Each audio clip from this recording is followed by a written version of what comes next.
இவ்வளோ கோல்ட பத்தி பேசுறாரே, ஒரு போர்ட்ஃபோலியோல இப்போ உங்ககிட்ட நெறைய காசு இருக்கு ப்ரோ. அது எல்லாத்தையும் கொண்டு போய் நீங்க கோல்ட்ல போடுவீங்களா? உங்களோட போர்ட்ஃபோலியோல எவ்வளோ பெர்சென்ட் கோல்ட் இருக்கு? 90% கோல்ட் இருக்கு. நான் கோல்ட்ல தான் போட்டிருக்கேன். மிச்சம் 5% என்னோட சர்வேலுக்கு வச்சிருக்கேன். நான் வந்து அகைன் நான் கோல்டு கம்பெனி வச்சிருக்கிறதுனால நான் வந்து கோல்டில் போடலை. நான் கோல்டை பற்றி ஸ்டடி பண்ணேன் actually. Like before starting my company I studied about gold. எனக்கு இந்த ப்ராப்ளம் அந்த எக்கனாமிக்ஸில் என்ன ப்ராப்ளம் கோளாறு எப்போ 1971 நடந்திருக்கு அதோட அதான் சொல்ல ஓவர் நைட்டில் தெரியாது. ஒன்றும் இல்லை, ஒரு எக்ஸாம்பிள் சொல்கிறேன். சாவரின் கோல்டு பாண்ட் ஒன்று கவர்மெண்ட் ஒன்று ரிலீஸ் பண்ணாங்க. அது ப்ராப்ளமேட்டிக்காக அது கவர்மெண்ட்டுக்கு பேடான எக்ஸிக்யூஷன் தெரியறதுக்கு 8 வருஷம் ஆச்சு.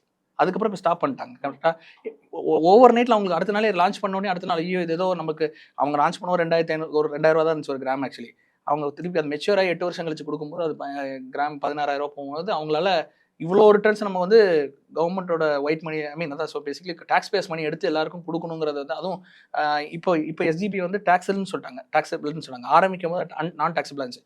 ஸோ கவர்மெண்ட்டுக்கே சில விஷயங்கள் லான்ச் பண்ணும்போது இது 5 வருஷம் கழிச்சு 10 வருஷம் கழிச்சு 30 வருஷம் கழிச்சு 40 வருஷம் கழிச்சு இருக்குன்னு தெரியாது. லான்ச் பண்ணிட்டாங்க. அதே மாதிரி நான் பார்க்கும்போது இந்த ஒரு ப்ராப்ளம் வந்து ஃபிக்ஸ் ஆகிறதுக்கு சில வருஷங்கள் ஆகும். ஓவர் நைட்டில் நான் சொன்ன மாதிரி 60,000 நாளை காலையில் இருந்துச்சு 60,000 போகும்னா போகாது.